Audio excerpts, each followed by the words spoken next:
There are a number of factors to consider. First and foremost is, what is your erectile function before surgery? Listen, if you can't play the piano before, you're not going to play the piano after. Simple as that. Okay? So many men, particularly aging men, and aging in this case is actually at over the age of 40, which we don't really interpret as old, but that's when men start to notice a decline in their erectile functioning.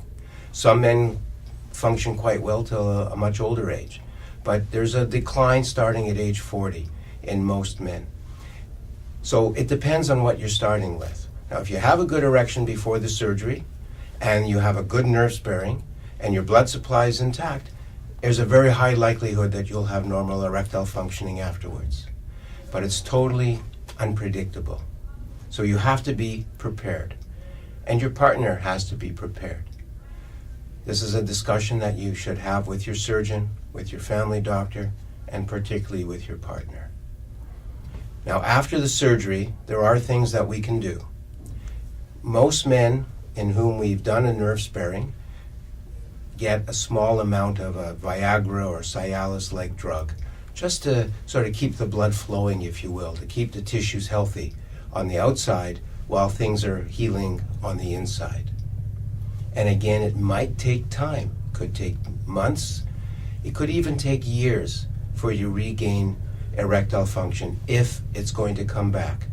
So while things are healing, we have to focus on what can we do to keep or get an erection.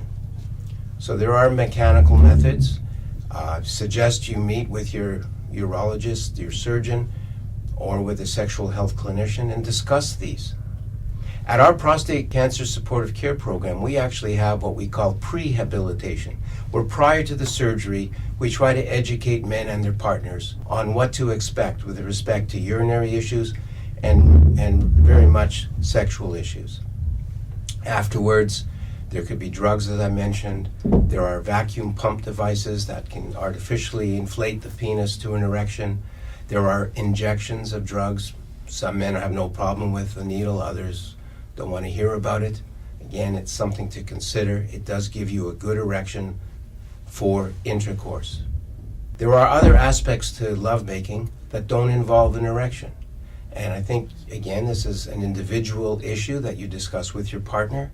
So these are all issues that you have to consider and think seriously about, and also consider why you're going through the surgery.